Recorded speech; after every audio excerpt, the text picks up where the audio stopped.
అందరికీ నమస్తే. Welcome to నానమ్మ వంటలు. ఈరోజు అమ్మ మన కోసం స్పెషల్గా కాలకూర షొర చేసి చూపిస్తుంది.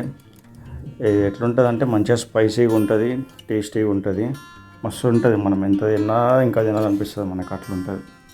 ఇది ఎట్లా చేయాలో మమ్మీ మనకు చూపిస్తుంది, ఒకసారి చూద్దాం దీన్ని. ఫస్ట్ వీటికి కావాల్సినవి కూర ఏమేమి కావాలంటే ఒక 4 కాళ్ళు తెచ్చుకోవాలి. మనం ఫస్ట్ 4 కాళ్ళు తెచ్చుకొని మంచిగా కాల్చినవి ఉండాలి అవి. దాని తర్వాత దాంట్లోకి కొంచెం ధనియాల పౌడర్ 1 టీ స్పూన్ కావాలి. మళ్ళా ఒక 1.5 టీ స్పూన్ ఉప్పు, 2 టీ స్పూన్స్ కొబ్బరి పొడి, ఒక 8 స్పూన్ల కారము, 2 స్పూన్ల అల్లం వెల్లిపాయ పేస్ట్, 1 స్పూన్ పసుపు, మళ్ళీ కొత్తిమీర, ఒక ఉల్లిగడ్డ, 3 టమాటాలు, 3 పచ్చిమిరపకాయలు. ఇవన్నీ దీంట్లో కావాల్సిన పదార్థాలు. ఫస్ట్ అయితే ఇక మనం తెచ్చుకున్న కాళ్ళని మంచిగా కడుక్కోవాలి. నీట్గా మొత్తం ఏం లేకుండా నీట్గా కడుక్కుందా, కాల్చినది ఉంటుంది కదా, అదంతా పోయేదాకా కడుక్కొని ఒక కుక్కర్లో వేసుకొని దాంట్లోకి ఈ కాళ్ళు మునిగేంత వరకు నీళ్ళు పోసుకోవాలి. కరెక్ట్ ఈ కాళ్ళు మునిగేదాకా పోసుకుంటే సరిపోతుంది మనకి. ఇక అది మనం కుక్కర్ పెట్టేసేసి పొయ్యి మీద పెట్టుకుంటే ఒక 6-7 విజిల్ వచ్చేదాకా మంచి ఉడికేదాకా పెట్టుకోవాలి. ఇప్పుడు ఎంత మంచిగా ఉడికినాయి మనకి. ఇప్పుడు దీన్ని మనం ఒక బౌల్ తీసుకోవాలి. ఉడికిన తర్వాత బౌల్ తీసుకొని దాంట్లోకి ఒక 4 టేబుల్ స్పూన్ల ఆయిల్ వేసుకోవాలి, మంచి నూనె. మొత్తం 4 టేబుల్ స్పూన్లు ఆయిల్ వేసుకున్నాక ఈ ఒక మనం కట్ చేసుకొని పెట్టుకున్న ఉల్లిగడ్డ ముక్కలు, పచ్చిమిరపకాయలు అవన్నీ వేసుకొని జర డీప్ ఫ్రై చేసుకోవాలి.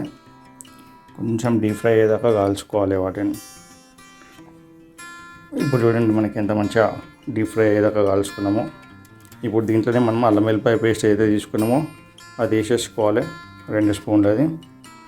అది వేసుకొని మళ్ళీ ఒకసారి మిక్స్ చేసుకోవాలి మంచిగా. మొత్తం కలుపుకున్నాక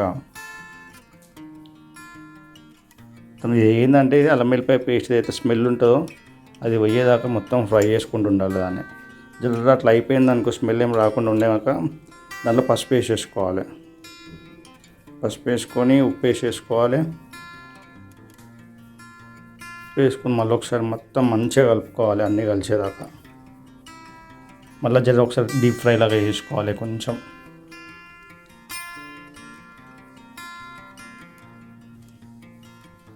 ఇప్పుడు చూడండి కొంచెం ఎంత మంచిగా మసులుతుందో, ఉడుకుతుందో అది. ఇప్పుడు మనం తీసుకున్న ఉడకబెట్టుకున్న కాళ్ళని మొత్తం ఇలా కలిపేసుకోవాలి. అన్నీ కలిపేసుకొని మళ్ళీ మొత్తం అంతా మిక్సప్ అయ్యేలాగా కలుపుకోవాలి. మొత్తం మంచిగా అంతా కాళ్ళకి పట్టేసుకోవాలి. మనం ముందు ఫ్రై చేసుకునే మొత్తం ఉల్లిగడ్డలు ఏమైతే వేసుకున్నామో అవన్నీ మొత్తం వీటికన్నిటికీ పట్టుకునేదాకా కాల్చుకోవాలి. జరసేపు దీన్ని నూనెలో ఉడకనియాలి. ఇక చెప్పాలంటే జరసేపు మూత పెట్టేసి పక్కన పెట్టాలి. ఒక 5 నిమిషాలు ఉడకనియాలి. ఇక ఒక 5 నిమిషాలు ఉడికిన తర్వాత తీసి చూసుకోవాలి ఎట్లుంటుందో. మంచిగా ఉడికినట్టు ఉంటాయి, దాంట్లో ఉడుకుతుంటాయి అంటే ఉడికినాయి కాబట్టి జర ఫ్రై లాగా అవుతుంది. దాంట్లోకి మళ్ళీ ఇప్పుడు మనం కారం పొడి యాడ్ చేసుకోవాలి. 8 చెంచాల కారం. ఇక మనం కారం ఎక్కువ తింటాం కాబట్టి 8 చెంచాలు. తక్కువ తింటా అంటే జర తక్కువ వేసుకున్నా నడుస్తుంది. ఇక దాంట్లోకి తీసుకున్న కొబ్బరి పొడి ఏదైతే తీసుకున్నామో అది కూడా యాడ్ చేసేసుకోవాలి. ఆ కొబ్బరి పొడి, ఆ గరం మసాలా ఇవన్నీ స్టార్టింగ్ చూపించినాం కదా, అవన్నీ వేసి యాడ్ చేసుకోవాలి. ఇప్పుడు మంచిగా మళ్ళీ ఒకసారి మొత్తం కలుపుకోవాలి మిక్స్ అయ్యేటట్టు. ఎంత మంచిగా మిక్స్ అయితే అంత మంచిగా టేస్ట్ వస్తుంది అన్నమాట. ఇది మొత్తం మిక్స్ అయ్యేదాకా మంచిగా కలుపుకొని ఇక వీటన్నిట్లు ఎట్లా అంటే ఒక 2 నిమిషాలు మంచిగా ఉడకనియాలి ఆ కారంలోనే. మొత్తం పట్టేటట్టు ఒక 2-3 నిమిషాలు అట్లా పెట్టేసుకున్నాక దీంట్లో మనం ఫస్ట్ కాలు ఉడకబెట్టుకున్నాం కదా, ఆ షోర్ ఏదైతే ఉందో ఇప్పుడు అది వేసుకొని మంచిగా కలుపుకోవాలి. సో యాక్చువల్ అదే బలం అనమాట. ఆ బొక్కలలో ఏదైతే షోర్ ఉంటుందో అది మొత్తం ఉడికినాక కుక్కర్లు ఉంటుంది, అది వేసుకొని కలుపుకుంటే టేస్ట్ కూడా బలం కూడా 2 వస్తాయి. ఇప్పుడు దీన్ని చేసే మూత పెట్టుకొని ఒక 5 నిమిషాలు ఉడకనిద్దాం మళ్ళీ ఒకసారి. ఈ 5 నిమిషాలు అయినాక ఇట్లా చూస్తే మంచిగా ఇట్లా మొత్తం డీప్ ఫ్రై లాగా అయిపోతుంది. మళ్ళీ ఒకసారి మంచిగా కలుపుకుందాము. కలుపుకున్నాక దీంట్లో మనం ఇప్పుడు ఆ టమాటాలు అయితే 3 టమాటాలు చూపించినామో ఆ టమాటాలు చిన్న చిన్న ముక్కల్లా కట్ చేసుకొని వేసుకోవాలి. దీన్ని కలపకుండా జస్ట్ మీద అట్లా వేసేసుకొని జస్ట్ బాయిల్ చేద్దాం దీన్ని. మొత్తం టమాటాలు ఉడకాలి కదా, టమాటాలు ఉడకబెట్టుకోవాలి. జస్ట్ మూత పెట్టేసి ఒక 2 నిమిషాలు అట్లా, ఒక 5 నిమిషాలు అట్లా పెడదాము. ఇప్పుడు చూడండి టమాటాలు ఒక 5 నిమిషాలు ఎంత మంచిగా ఉడికినాయి. మళ్ళీ కలుపుకోవాలి, మొత్తం కలపాలి. మంచిగా మిక్స్ చేసేసుకొని టమాటాలు దాంట్లో ఒక 2 నిమిషాలు 3 నిమిషాలు ఇట్లా కలుపుకుంటూ ఉండాలి.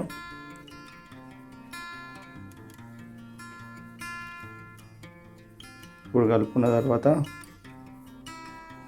మొత్తం చూసి ఎంత మంచిగా డీప్ ఫ్రై అయిందో, మొత్తం మసాలా మొత్తం ఏదైతుందో ప్రతి ఒక్క ముక్కకి పట్టుకుంటుంది. స్మెల్ అయితే మాత్రం మస్తు వస్తుంది. ఇప్పుడు మంచి టేస్ట్ వస్తుంటుంది, స్మెల్ వస్తుంటుంది. బాయిల్ కానిద్దాం ఇంకొక 5 నిమిషాలు. ఇప్పుడు దీంట్లోకి మనము తీసుకున్నాం కదా కుక్కరు, దాంట్లోనే వాటర్ పోసి దీంట్లో యాడ్ చేసేసుకుందాం. దాంట్లో ఏమన్నా షోర్వా గిట్ట ఉన్నా దీంట్లోకి వచ్చేస్తుంది. ఇప్పుడు మనకి మళ్ళీ ఒకసారి మొత్తం మంచిగా మిక్స్ చేసుకొని బాయిల్ చేసుకోవాలి. ఇప్పుడు మళ్ళీ ఒక 2 నిమిషాలు, ఒక 5 నిమిషాల వరకు మూత పెట్టి వదిలేద్దాం దీన్ని. అదే ఉడుకుతుంది. జర్ర కూర దగ్గరికి అవుతుంది అప్పుడు ఉడికిందంటే. ఇక కూర దగ్గరికి అయిందంటే టేస్ట్ తెలుసు కదా, మస్తు ఉంటుంది. అప్పుడు మ్యాక్సిమం అయిపోయినట్టే. ఇప్పుడు కూర అయితే ఉడికింది, దగ్గరికి అయింది కూర గిట. ఇప్పుడు దీంట్లోకి మనం తీసుకున్నాం కదా మసాలా, అవి దంచుకొని ఇట్లా కచ్చపక్కగా దంచుకొని ఆ వెంటనే యాడ్ చేసేసుకోవాలి. ఇప్పుడు అది యాడ్ చేసుకొని కొత్తిమీర మొత్తం చిన్న చిన్న కొంచెం కట్ చేసుకొని అది కూడా వేసుకొని యాడ్ చేసుకోవాలి. ఇప్పుడు మళ్ళీ ఒకసారి మంచిగా కలుపుకోవాలి మనం దీన్ని.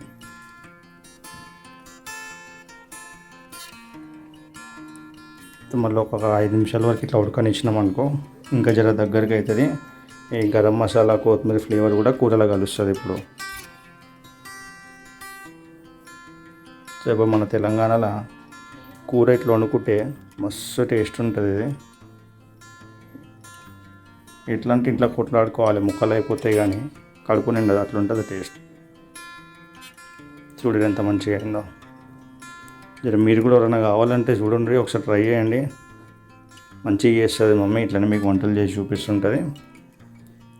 మీరు కూడా ట్రై చేయండి, ఎట్లుందో ఒకసారి చూసి నచ్చితే లైక్ చేయండి, షేర్ చేయండి, కమెంట్ చేయండి. ఇట్లనే మమ్మీని సపోర్ట్ చేయండి. మమ్మీ మీకు వంటలన్నీ చేసి చూపిస్తుంటుంది. ఇంత దూరం చూసినందుకు మీ అందరికీ థ్యాంక్స్. మళ్ళీ నెక్స్ట్ వీడియోలో మళ్ళీ కలుద్దాం.